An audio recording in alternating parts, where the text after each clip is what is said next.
Diduga saling ejek, supporter Persija Jakarta terlibat bentrok dengan sejumlah orang diduga supporter Persib Bandung di luar Stadion Patriot.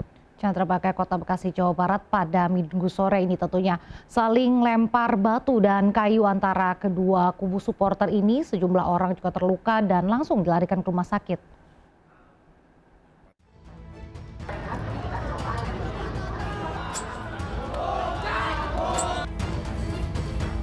Inilah keributan antara pendukung Persija Jakarta The Jackmania yang mengamuk dan menyerang diduga pendukung Persib Bandung usai pertandingan Liga 1 dalam lanjutan di Stadion Patriot Bekasi. Pendukung Persija langsung mengejar beberapa penonton yang diduga pendukung Persib. Bahkan usai pertandingan The Jack melakukan penyisiran ke jalan mencari boboto. Bentrok di luar stadion di pusat kuliner Gor Kota Bekasi. Terlihat The Jackmania memblokade Jalan Ahmad Yani, saling lempar batu dan kayu dengan pendukung boboto. Ratusan petugas gabungan disiagakan di luar stadion hingga menuju tol Bekasi Barat, mengantisipasi bentrokan meluas. Sebelumnya, Persija vs Persib di Stadion Patriot Chandra Bagja Kota Bekasi berakhir imbang 2-2. Persija unggul di menit 14 melalui Gustavo Almeida dan Firsa Andika. Maung Bandung kemudian membalas gol melalui Nick Clifford dan David Da Silva. Dari Bekasi, Jawa Barat, Rahmat Hidayat melaporkan. Pertandingan Persija Jakarta melawan Persib Bandung yang digelar di Stadion Patriot Chandra Bagja Kota Bekasi, Jawa Barat pada Minggu sore merupakan laga panas penuh rivalitas. Dalam rekaman video dan juga foto, tampak hotel pemain Persib Bandung menginap di teror petasan dan bus para pemain mengalami tindakan vandalisme.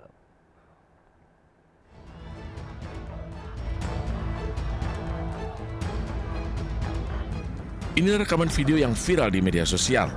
Teror petasan di lokasi para pemain Persib menginap di salah satu hotel di Bekasi Selatan. Pada Minggu dini hari, puluhan petasan meledak, tepat persis di depan hotel para pemain menginap. Tak hanya itu, bus angkutan yang membawa para pemain Persib menjadi sasaran vandalisme dengan sejumlah coretan. Pasca kejadian, bus dibersihkan oleh pihak hotel menggunakan cairan kimia thinner. Orang hotel yang berdiri. Kejadian jam berapa itu, Bang? Setengah tiga pagi tadi subuh. Banyak katanya. Banyak. Tapi katanya sempat ramai, ada pukul-pukul gitu, Bang. Ada yang pakai petasan. Oh, pakai petasan.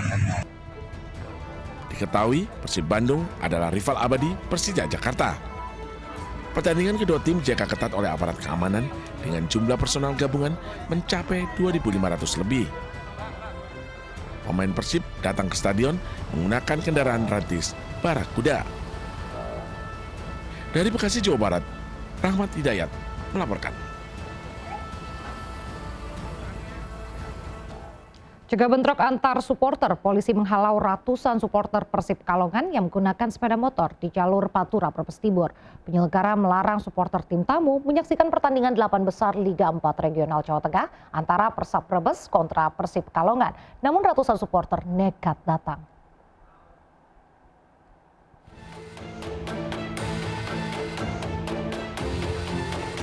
Petugas gabungan menghalau ratusan supporter Persib Pekalongan di jalur Pantura Simpang 3 Brebes Timur, Jawa Tengah, Minggu sore.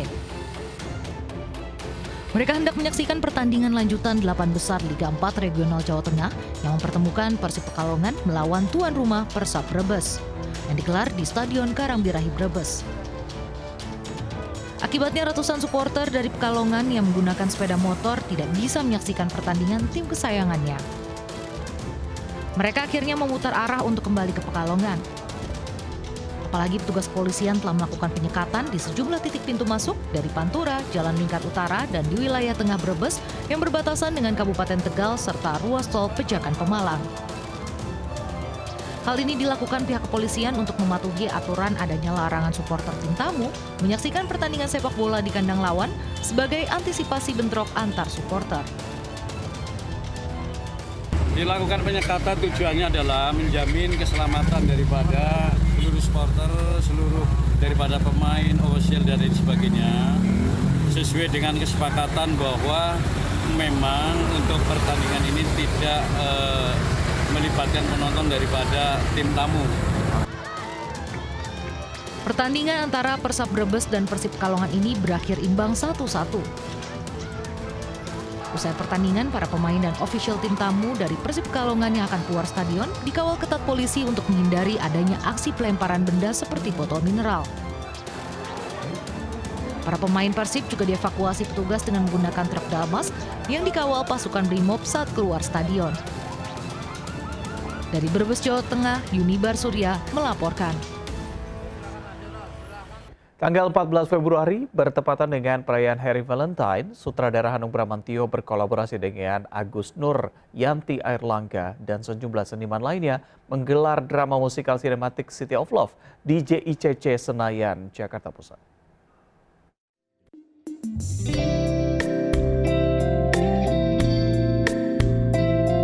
Drama musikal sinematik City of Love resmi digelar di Jakarta International Convention Center Senayan. Drama yang mengisahkan perjalanan cinta sepasang muda-mudi dengan nama tokoh Sandia dan Kala yang harus menghadapi tantangan dalam kisah cintanya lantaran hubungan mereka tidak direstui oleh orang tuanya. Dalam pementasan, sorak-sorai penonton yang terkesima sangat terlihat jelas menikmati cerita yang diperankan aktor tanah air. Ini adalah sebuah pertunjukan, performa, eksperimen sekaligus antara sinematik dan panggung, antara aktor-aktor panggung, aktor-aktor opera, aktor-aktor musikal yang ada di Indonesia dengan aktor-aktor film yang ada di Indonesia. Luar biasa sinerginya menurut saya. Jadi bukan hanya dari pertunjukannya, tapi semuanya di sini mempunyai aura yang sangat-sangat indah, yang dimana kami persembahkan sebagai anak dari bangsa, ini anak bangsa yang melakukan semua perjuangan untuk musikal sinematik Indonesia. Pertunjukan ini melibatkan banyak tokoh seniman dan aktor ternama di Indonesia. Pertunjukan masih akan hadir hingga 16 Februari mendatang. Dari Jakarta, Nata Arman di Mas Winardi iNews melaporkan. Forum Dagang Indonesia-Turki telah merumuskan sejumlah potensi perdagangan Jakarta-Ankara. Kedua negara sepakat untuk meningkatkan hubungan dagang yang sudah terjalin lebih dari 75 tahun. Kamar Dagang dan Industri Indonesia menggelar Indonesia-Turki Business Forum dalam rangka merayakan 75 tahun hubungan bilateral kedua negara. Indonesia dan Turki sepakat meningkatkan hubungan dagang serta memperkuat kolaborasi strategis di berbagai bidang. Wakil Ketua Umum Kadin Indonesia Ade Muhammad Yuslim Patawari yang juga PLT Sekjen DPP Partai Perindo menegaskan Kadin Indonesia akan terus mendukung setiap langkah kerjasama kedua negara. Presiden Prabowo Subianto dan Presiden Recep Tayyip Erdogan juga menyepakati peningkatan kerjasama perdagangan tahunan antara Indonesia dan Turki menjadi 10 miliar dolar Amerika atau 161 triliun rupiah.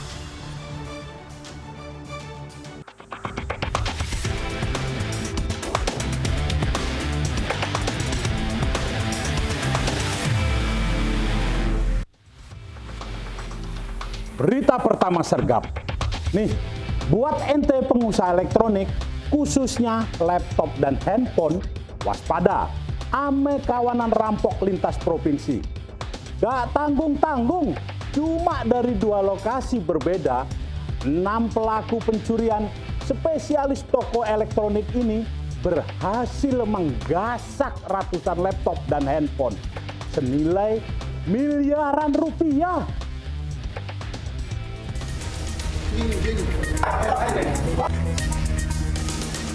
CCTV ini merekam kawanan perampok mendatangi toko elektronik di kawasan Pondok Aren, Tangerang Selatan, Banten.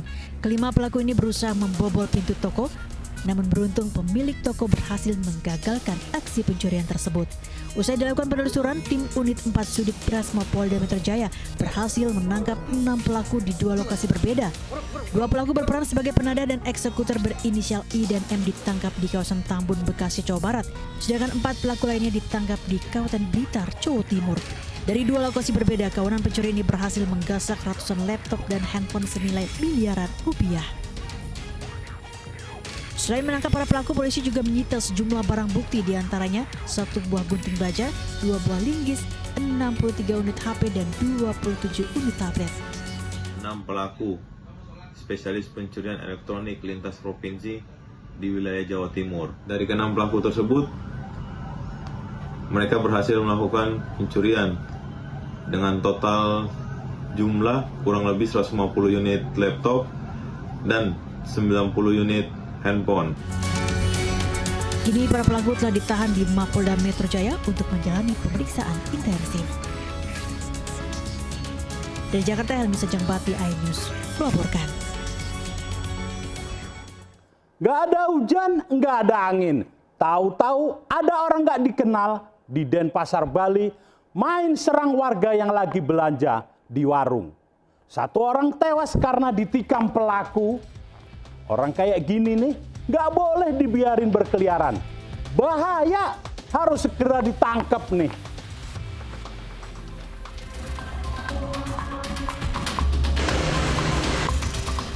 Dalam kamera pengawas di Jalan Nangka Utara, Denpasar, Bali, tampak seorang yang tengah berhenti di depan warung tiba-tiba ditabrak pelaku yang mengenakan jaket jeans dan masker dengan motornya.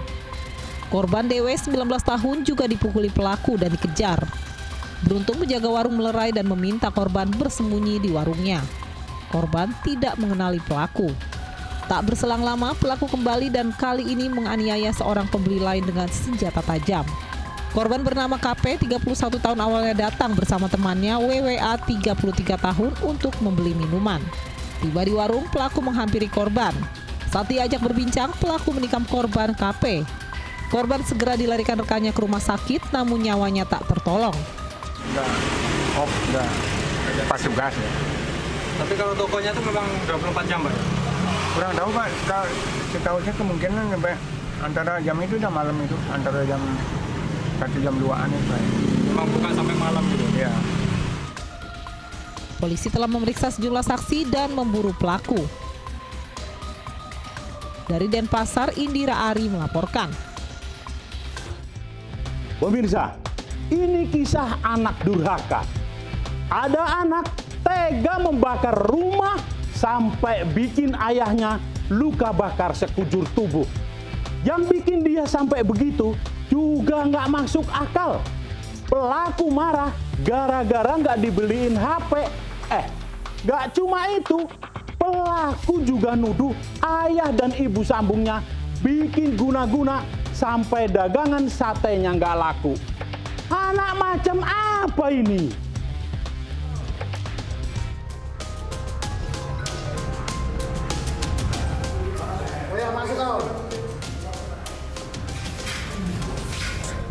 Anak durhaka ditangkap polisi. Alfian, 25 tahun, ditangkap petugas Satreskrim Polres Pelabuhan Belawan karena membakar rumah sampai mengakibatkan ayah kandungnya luka bakar sekujur tubuh. Korban luka bakar 50% akibat kebakaran yang menimpa rumahnya di Kelurahan Titipapan, Kecamatan Medan Deli, Kota Medan. Menurut ibu sambung, pelaku sering marah-marah, bahkan menuduh ayah dan ibu sambungnya melakukan guna-guna hingga dagangan satenya tidak laku. Tak disangka pelaku mengunci rumah, mengambil bensin, dan membakar rumah hingga menyambar sang ayah. Kayak gitu, oke lah katanya. Kalau itu bangunan kan, biar ku kasih dulu katanya. Dikunci pintu depan, dikunci, dia masuk ke dalam kamar belakang. Nggak berapa lama, memang ayahnya mau nunggu saya, takut dia ngapain saya kan. Pokoknya udah disediakannya itu minyak apa tuh, minyak bensin dalam botol Pocari. Dia siram, saya memang nggak nampak dia nyiram, tapi bapaknya nampak. Siram gini, sok kena lah bapaknya, badan-badannya kena, semua rumah kena. Untuk sementara, motif pelaku diduga lantaran tidak diberi handphone dan cemburu terhadap ibu sambungnya. Pelaku ditahan di Polres Pelabuhan Belawan. Namun sang ayah terpaksa melanjutkan perawatan di rumah kerabatnya lantaran tak memiliki biaya untuk berobat di rumah sakit. Dari Medan, Sumatera Utara, Wida Bahar melaporkan. Sok ngaku-ngaku ormas. 2 orang pria di Pamulang, Tangerang Selatan meras guru TK. Kagak dikasih, malah ngamuk dan ngancem pakai senjata tajam di hadapan murid TK. Aduh bang, kalau butuh uang ya kerja dong. Masa malakin orang, apalagi di depan anak-anak. Minim empati lo emang.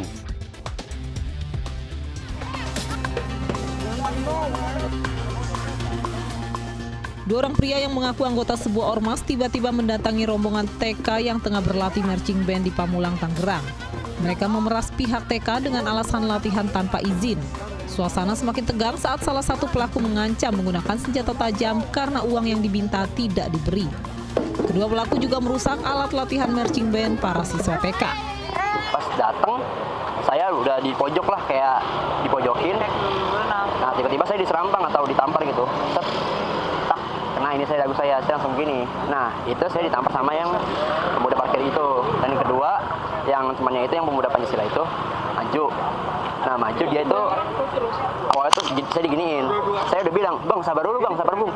Sabar, langsung dia ngeluarin pisau. Ya jenis sangkur gitulah. Saya ditodong kan. Pas pengen diginiin, saya langsung pegang tangannya sigap, seret begini. Nah, mungkin dia tahu kan, dia kan juga orangnya pendek, jadi langsung lepas dia udah nggak ngancam saya juga di tempat nggak ngerasa kayak pengen kabur apa segala macam. Polsek Cisauk dan Polres Tangerang Selatan yang menerima laporan langsung melakukan pengejaran terhadap pelaku. Para pelaku pun berhasil diamankan. Tempo kurang 24 jam kita sudah mengamankan pelaku, terduga pelaku ya. Ada berapa orang yang diamankan? Ada 2 orang, berinisial S alias M dan N alias D. Oke. Pak, kedua pelaku ini diamankan tidak jauh dari lokasi kejadian atau gimana, Pak? Benar tidak jauh dari lokasi kejadian, tapi ada di rumah orang tuanya ya. Polisi kini mendalami motif kedua pelaku. Dari Tangerang Selatan, Banten, Nunung Purnomo melaporkan.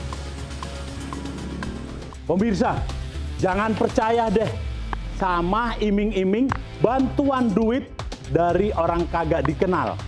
Nih, gegara silau mau dikasih bantuan uang 6,3 juta. Seorang emak-emak di Sampang, Jawa Timur malah kehilangan uang ratusan ribu dan perhiasan emas miliknya. Beruntung berkat aksi heroik anggota Polres Sampang, pelaku udah ditangkap. Top.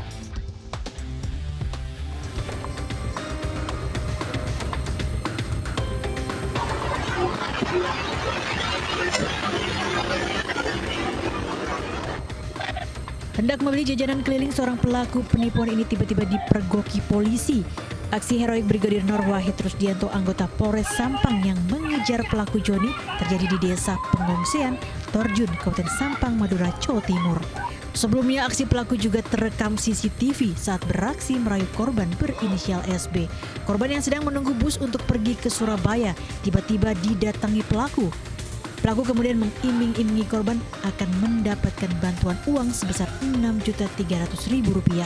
Terbujuk rayuannya, korban langsung mengikuti apa kata pelaku hingga menyerahkan uang Rp600.000 dan perhiasan emas miliknya seberat 5 gram. Pelaku berdalih uang dan perhiasan korban demi bisa menebus biaya pencairan bantuan. Namun saat korban yang diturunkan di tengah jalan diminta untuk menunggu, pelaku tak kunjung kembali. Korban langsung melapor ke polisi. Kepada polisi, pelaku mengaku sudah 10 kali melakukan aksi penipuan tersebut dan berpindah-pindah tempat. Dan iming-iming mendapatkan uang 6.300.000, sehingga mereka di perjalanan dia langsung disuruh dipaksakan dia untuk mengeluarkan uang, akhirnya kerugian 600.000 dan perhiasan senilai 5 gram. Kini pelaku beserta barang bukti telah diamankan ke Mapolres Sampang untuk penyidikan lebih lanjut. Pelaku kini dijerat pasal 378 dan 372 KUHP dengan ancaman 4 tahun penjara. Dari Sampang, Jawa Timur, Fatur Rahman, iNews melaporkan. Gara-gara mau nyewa LC, anak buah kapal di Makassar nekat nyolong uang majikannya. Aduh bang, udah tahu nggak punya duit, jangan pikiran yang aneh-aneh. Kerja yang bener bang.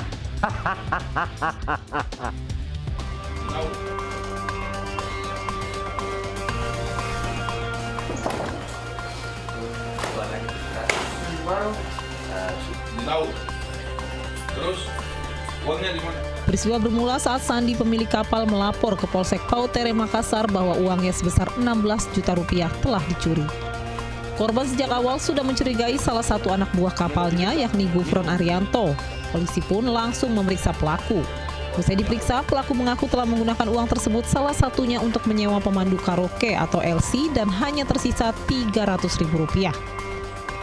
Di pelaku merupakan ABK kapal. Saat teman-temannya tertidur, pelaku mengambil sebuah tas yang berisikan uang sejumlah 16 juta rupiah.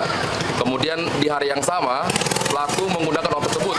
Yang pertama digunakan untuk masuk di salah satu THM di Kota Makassar untuk beli minuman. Kemudian uang juga digunakan untuk beli pakaian dan sewa penginapan. Dan juga ada menurut pelaku, keterangan pelaku, sebagian uangnya dikirim ke keluarganya di Kota Bima. Informasinya kan dia menyewa PSK. Ya betul, hasil pemeriksaan sementara dari penyidik bahwa sebagian juga uang hasil curian dari pelaku digunakan untuk menyewa LC atau ladies karaoke di THM tersebut. Pelaku dijerat pasal 363 tentang pencurian dengan pemberatan dengan ancaman 7 tahun penjara. Dari Makassar, Leo Muhammad Nur melaporkan. Orang kalau udah panik seringkali gelap mata. Nggak pakai nalar. Kayak yang satu ini. Maling sepeda motor kepergok warga. Nggak ada tempat buat kabur. Pelaku nekat naik ke atap rumah. Lompat dari atap ke atap sampai ngumpet di plafon masjid. Begitu ketahuan, ya jelas rame lah. Warga langsung ngerubung ngasih salam olahraga.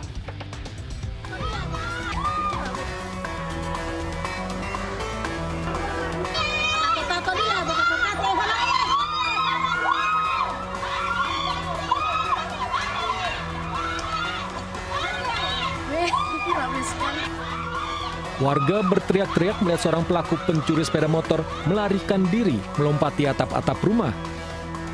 Sempat menghilang, pelaku akhirnya dipergoki bersembunyi di atas plafon masjid. Nah, bagi si pencuri, warga sudah berkerumun menantinya. Saat tertangkap, pelaku langsung menjadi bulan-bulanan masa. Pelarian pencuri motor ini terjadi di Kelurahan Bugis, Kecamatan Kota Timur, Kota Gorontalo. Pelaku terpergok saat hendak menjual sepeda motor curian. Namun saat hendak ditangkap, pelaku langsung kabur naik ke atap rumah. Masjid. Mereka hantu kan petangkap dia, dia melawan. Lari. Baru dia lari. Terus? Dari putar ke tadi, baru masuk dulu itu. Kata di muka rumah tadi. Pelaku diamankan petugas Polresta Gorontalo Kota. Belum diperoleh keterangan resmi dari kepolisian terkait penangkapan terduga pelaku curanmor ini. Dari Gorontalo, Nur Faizi Lahasan melaporkan. Yang ini sempat bikin heboh Sukabumi, Jawa Barat. 2 kelompok geng motor bentrok di jalan raya. Kedua kelompok bawa-bawa senjata tajam sampai bikin warga takut. Gara-gara bentrok ini, Bu Kapolres Sukabumi Kota sampai turun tangan. Gaskan Bu, jangan kasih ampun.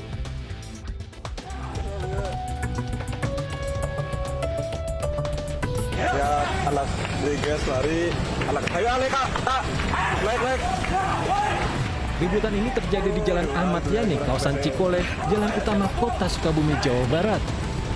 2 kelompok geng motor bentrok saling kejar dengan senjata tajam. Pengguna jalan terganggu hingga menyebabkan kemacetan. Polisi langsung turun tangan. 2 anggota geng motor tertangkap dan beberapa senjata tajam berhasil diamankan. Sekarang melintas 5 motor berboncengan sambil mengacungkan senjata tajam dan bendera bertuliskan Briges. Lalu berteriak. Briges selanjutnya Saudara A dan kawan-kawan mengejar gerombolan tersebut dan 1 motor terjatuh lalu terjadi bentrok dan kejar-kejaran. Bentrokan terjadi karena provokasi. Sekelompok geng motor yang melintas memanas-manasi geng motor lain yang tengah nongkrong. 2 orang pelaku diperiksa di Satreskrim Polres Sukabumi Kota, sementara pelaku lainnya masih diburu petugas. Dari Sukabumi, Jawa Barat, Budi Setiawan melaporkan. Dari kasus di Medan, anak durhaka, ampun deh, cuman gak dibeliin HP, tega-teganya anak membakar rumah ayah kandungnya. Jangan sampai terulang, anak berani ke orang tua, ganjarannya Hotel Prodeo alias penjara. Ingat, kejahatan terjadi bukan hanya karena ada niat, tapi juga ada kesempatan. Waspadalah! Waspadalah! Sebuah bus listrik Transjakarta mendadak mogok di perlintasan kereta sebidang di Jalan Panjang Kebonjeruk, Jakarta Barat. Penumpang panik berhamburan, bahkan nekat memecahkan kaca untuk menyelamatkan diri.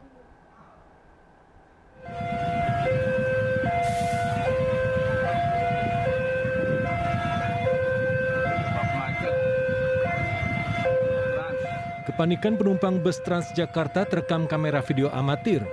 Mereka berhamburan keluar dari dalam bus saat sebuah bus listrik Transjakarta mendadak mogok di tengah perlintasan rel kereta api. Beberapa di antaranya jatuh terjungkal saat melompat turun dari bus. Penumpang yang panik bahkan memecahkan kaca bus agar dapat cepat keluar. Peristiwa ini terjadi saat bus melintas di perlintasan rel kereta Jalan Panjang, Kedoya Utara, Kebonjeruk, Jakarta Barat. Penumpang panik lantaran di saat bersamaan sirine palang pintu telah berbunyi, tanda kereta akan lewat. Busway yang lewat di jalan rel kereta daerah Pesing. Kan terus dia mogok di tengah-tengah jalan, di tengah-tengah rel lah maksudnya. Karena kereta udah mau nyampe, orang kan pada panik semua. Akhirnya kan pada loncat, yang nggak sabar akhirnya mukul kaca busway itu maksudnya gitu. Terus tapi nggak ada korban sih kayaknya, cuma karena panik semua lah di situ lah. Belum diketahui penyebab bus listrik Transjakarta tiba-tiba mogok di tengah perlintasan rel kereta. Tidak ada korban dalam peristiwa ini. Dari Jakarta, Miftahul Gani melaporkan. Presiden Prabowo Subianto sekaligus Ketua Umum Partai Gerindra kembali berkelakar dalam pidatonya di puncak perayaan HUT ke-17 Gerindra. Selain memuji Caimin kembali ke jalan yang benar, Prabowo juga memberi atensi untuk si baju merah.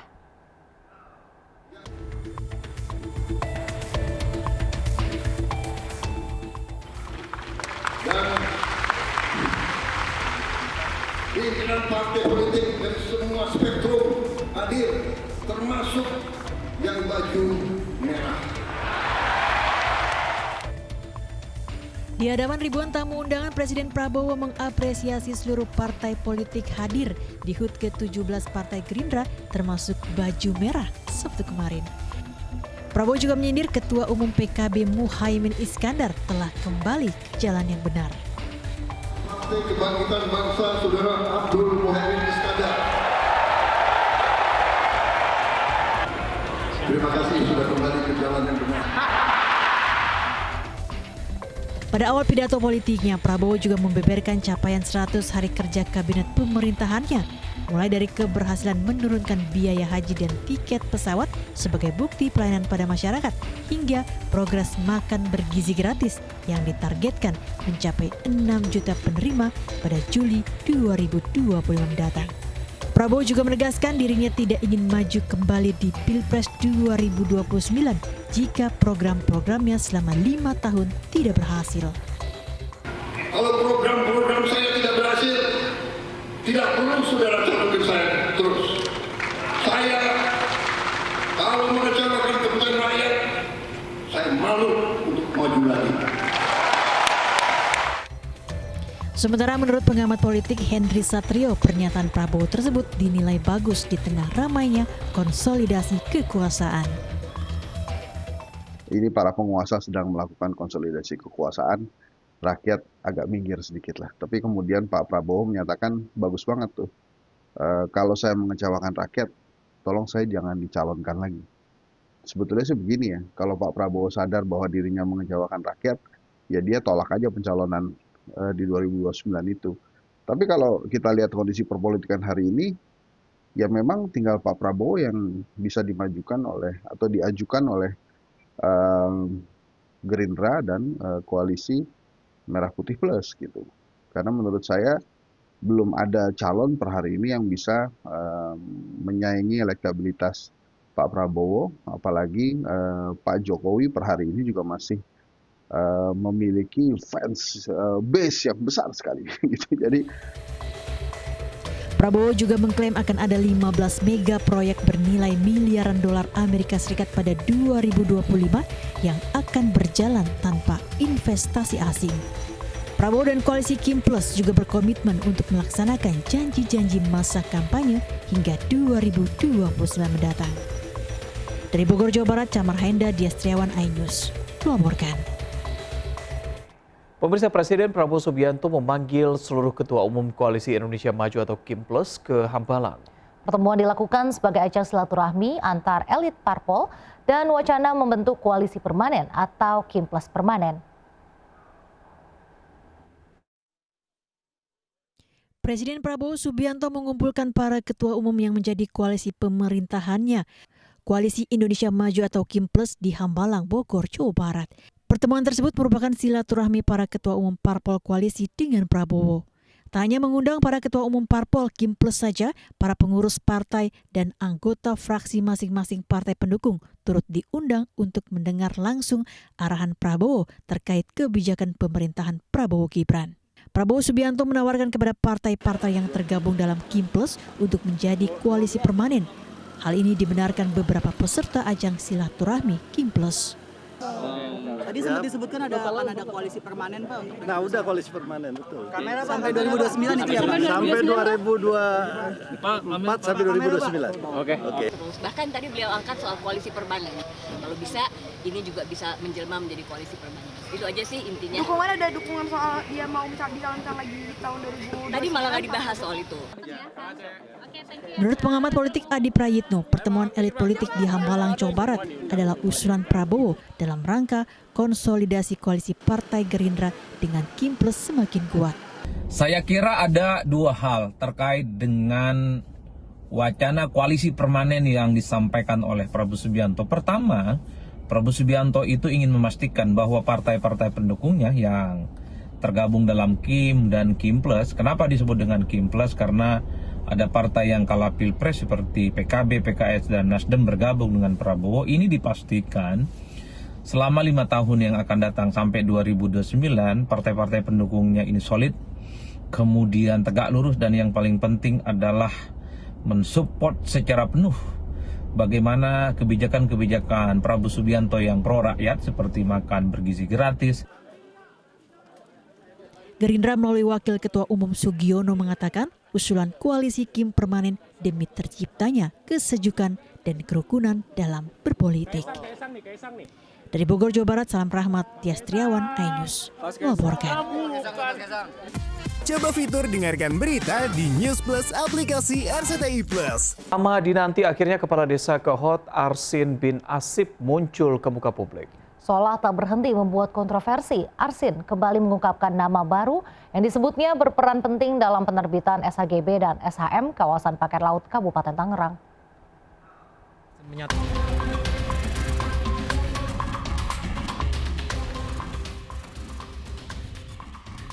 Setelah lama menghilang dari publik, Kepala Desa Kehot Kabupaten Tangerang, Arsin bin Asip, muncul memberikan keterangan. Arsin menyatakan juga menjadi korban dalam kasus pagar laut pesisir utara Tangerang. Arsin menyebut ada pihak ketiga, sosok berinisial SP dan C, yang terlibat dalam penerbitan SHGB dan SHM pagar laut Tangerang. Keduanya datang ke Desa Kehot pada pertengahan tahun 2022, menawarkan bantuan untuk peningkatan atas hak dari tanah garap menjadi sertifikat. Atas permintaan keduanya, Kades Arsin menandatangani surat pengukuran lahan dari BPN. Bisa dibilang pengumuman pengukuran yang dilakukan oleh BPN, Pak Lurah memang menandatangani. Nah, kenapa menandatangani? Karena ada desakan dari pihak ketiga agar dalam modusnya itu sertifikat akan terbit apabila Pak Lurah menandatangani. Kuasa hukum juga membantah kliennya mencatut KTP warga untuk membuat surat keterangan palsu. Menurut kuasa hukum, identitas SP dan C sudah masuk dalam berkas Bareskrim Polri. Namun dalam penggeledahan di 3 lokasi, polisi menyatakan telah menyita berbagai barang bukti, termasuk bukti-bukti pemalsuan dokumen. 3 lokasi yang telah digeledah adalah kantor Desa Kohot, rumah Kepala Desa Kohot Arsin bin Asip, dan rumah Sekretaris Desa Kohot Ujang Karta. Dari Kabupaten Tangerang, Banten, Stephen Patinama, Tri Julianti melaporkan. Coba fitur dengarkan berita di News Plus aplikasi RCTI Plus. Menjelang kegiatan retret di Akmil Magelang, ratusan kepala daerah menjalani tes kesehatan awal di Kementerian Dalam Negeri Gambir, Jakarta Pusat. Para kepala daerah terpilih Pilkada 2024 akan dilantik oleh Presiden pada hari Kamis 20 Februari mendatang.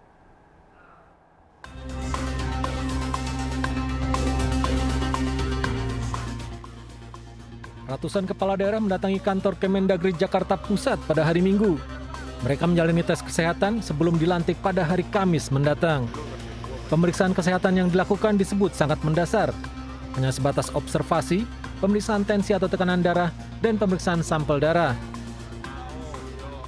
Apa yang disiapin kan nggak ada yang disiapin, cuma diperiksa kesehatan kita tiap hari. Sebulan sekali saya biasa diperiksa kesehatan paripurna ya. Jadi bukan hal yang baru. Apalagi. Pokoknya dalam keadaan sehat, jasmani dan rohani. Kolesterol, kemudian gula darah, tekanan darah, mungkin yang masih dasar-dasar. Mungkin yang lebih rinci untuk tes pada saat menjelang retret, karena 2 kali pemeriksaan kesehatan. Ya untuk ngelihat kan kita retreat ya seminggu, yang saya rasa ya retreat seminggu kan pasti harus tahu kondisi masing-masing, karena kan di sana bukan hanya pembekalan materi tapi karena mungkin ada latihan-latihan yang lain, jadi harus tahu kesehatan dari semua kepala daerah. Pemeriksaan kesehatan kepala daerah ini berlangsung selama 2 hari. Untuk hari pertama, Minggu 16 Februari, terdapat 239 kepala daerah yang menjalani pemeriksaan. Ya, nanti hari Selasa ada arahan lagi, langsung di Monas. Ya, kemudian nanti hari Rabu, ya insya Allah direncanakan akan ada gladi di Istana langsung. Gitu. Kemudian baru hari Kamis, hari Kamis pelantikan, dan hari Jumat semua berkumpul di Magelang. Pemeriksaan kesehatan dilakukan menjelang pelantikan kepala daerah terpilih Kamis nanti. Nantinya 505 kepala daerah terpilih akan mengikuti pembekalan dalam retret di Akmil Magelang, Jawa Tengah sehari setelah pelantikan. Dari Jakarta, Indra Setiabudi, Jaka Samsa melaporkan. Polisi merilis penyebab kecelakaan maut di gerbang tol Ciawi 2 Bogor pada 4 Februari lalu. Hasil penyelidikan Traffic Accident Analysis memastikan kondisi truk tak layak jalan serta kelebihan muatan. Dari pemeriksaan rem cek berkala, kondisi truk dipastikan sudah usang atau tidak layak jalan. Sistem rem mendadak tak berfungsi disebabkan truk memakai komponen tromol bekas. Blok kopling juga rusak sehingga persneling rusak dan terkunci pada posisi netral. Beban muatan truk juga overkapasitas dan daya angkut dari 12 ton dipaksa untuk memuat 24 ton. Dari sejumlah rekaman CCTV di Bocimi memperlihatkan pengemudi truk berkendara secara ugal-ugalan hingga melebihi batas kecepatan maksimal, yaitu hingga 100 km per jam. Cukup ya? Baik, terima kasih.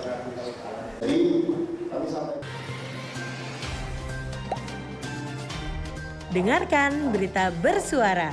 Klik fitur text to speech di inews.id. Jalan bebas hambatan atau jalan tol menjadi alternatif perjalanan yang efektif dan relatif cepat. Namun sejumlah resiko termasuk rawan kecelakaan kerap terjadi. Rekan saya Raisa Nadia akan menyampaikan infografis seputar keselamatan berkendara di jalan tol. Nadia silakan. Baik, terima kasih Reza dan juga pemirsa. Baru-baru ini kecelakaan terjadi di gerbang tol Ciawi yang menewaskan 8 orang dan belasan luka-luka. Hal ini membuka mata agar kita waspada dalam berkendara di jalan tol tentunya. 11 November 2024, kecelakaan beruntun terjadi di Jalan Tol Cipularang kilometer 92 melibatkan 17 kendaraan dari arah Bandung menuju Jakarta. Kecelakaan diduga akibat remblong, 1 orang tewas. Lalu pada 23 Desember 2024, kecelakaan di Tol Pandaan Malang, truk tidak kuat menanjak hingga menabrak rombongan SMP Darul Quran Mulia Putri Bogor dan 4 orang tewas serta puluhan luka-luka. Lalu pada 4 Februari 2025 kecelakaan di gerbang tol Ciawi 2 menyebabkan 8 orang tewas, 11 luka-luka, 7 kendaraan rusak, 3 diantaranya bahkan terbakar.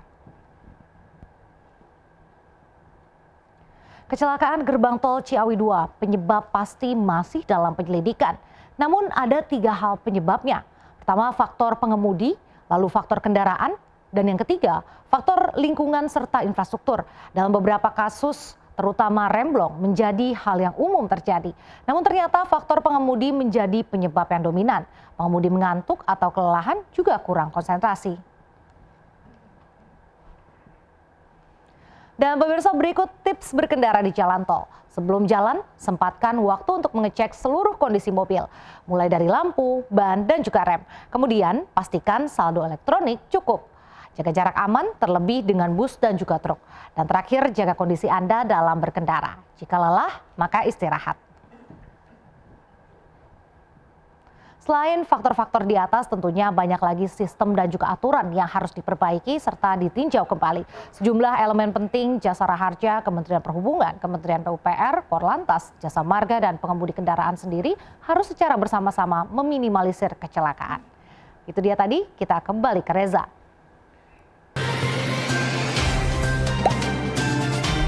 Dengarkan berita bersuara. Klik fitur text to speech di inews.id. Jalan Trans Papua Barat Daya lumpuh selama berjam-jam akibat diblokade massa yang marah. Penyebabnya salah seorang warga tewas diduga diculik dan dianiaya oknum TNI Angkatan Darat.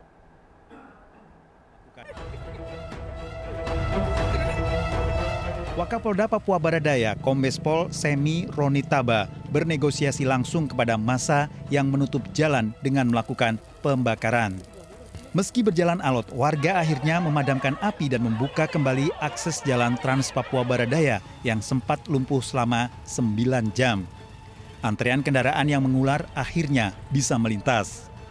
Aksi warga memblokade jalan di Sorong sejak Minggu siang ini merupakan buntut tewasnya Abner Karet yang diduga menjadi korban penculikan dan penganiayaan oleh seorang oknum TNI Angkatan Darat pada Jumat 14 Februari.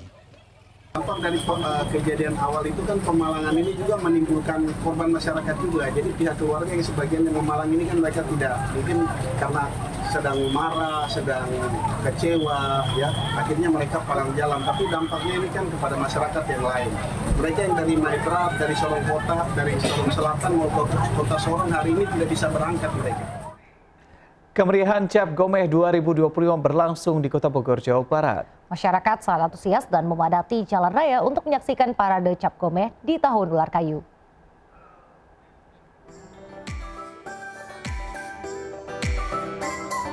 Cap Gomeh dirayakan dengan meriah di Kota Bogor, Jawa Barat. Masyarakat tumpah ruah memadati Jalan Surya Kencana hingga Jalan Siliwangi untuk menyaksikan parade Bogor Street Festival Cap Gomeh 2025. Selain budaya Tionghoa, Festival Cap Gomeh tahun ini juga menampilkan beragam atraksi budaya daerah yang melambangkan keberagaman di Indonesia. Pesertanya ada yang Muslim, ada yang Kristen, ada yang Hindu, ada yang Buddha. Jadi semuanya ikut serta dan juga pesertanya pun beragam. Tidak hanya dari Bogor, tapi dari luar kota. Terlihat ada dari Minahasa, dari Papua. Ya ini yang betul-betul Indonesia Mini itu di sini. Kita melihat bahwa ini adalah tanggung jawab kita bersama bagaimana kita melestarikan seni dan budaya yang begitu kaya di Indonesia ini, di NKRI ini, dan ini tidak boleh dilupakan. Wayang kita angkat ya, selain seni budaya yang tadi kita saksikan kemarin malam itu ada wayang. Semangat persatuan dan kebersamaan dalam perayaan Cap Gomeh di Kota Bogor juga turut dirasakan Direktur Utama PT MNC Capital Indonesia Tbk, Yudi Hamka.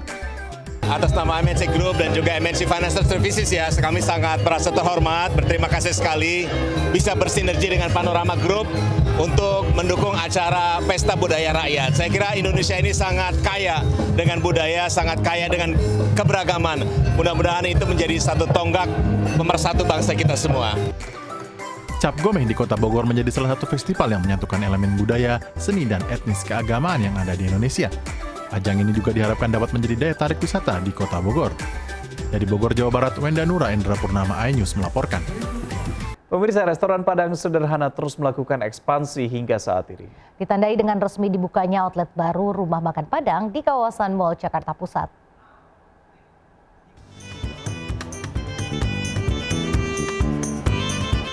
Restoran Padang Sederhana menjadi salah satu ikon kuliner di Indonesia yang terkenal hingga mendunia.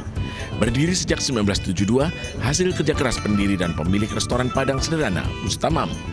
Padang Sederhana terus melakukan ekspansi dengan membuka outlet baru di pusat perbelanjaan di Libu Mall Nusantara Plaza Semanggi, Jakarta. Buat Padang ini adalah kita membuat pasar untuk para generasi muda Gen Z. Dimana ketika dia makan di tempat kita ini, dimakan Padang Sederhana, tidak merasa old fashion atau merasa terlalu kuno ya. Tapi kita membuat anak-anak muda itu makan di tempat kita dengan bangga. Bulan yang penuh berkah ya, dan bisa sukses karena saya juga melihat tempat ini beda dengan mall-mall yang udah ada di Indonesia. Ya, mudah-mudahan bisa menjadi lebih baik lagi. Cabang baru hadir berdasarkan pemahaman kebutuhan masyarakat. Hidangan yang baik, perpaduan resep khas selalu ditingkatkan kualitas dan kebersihannya, serta nilai gizi yang dijaga. Semangat Resto Sederhana mengangkat tinggi makanan khas Indonesia, warisan tak ternilai dari para pendahulu. Dari Jakarta, Paulina Aisyah Seto Pratomo melaporkan.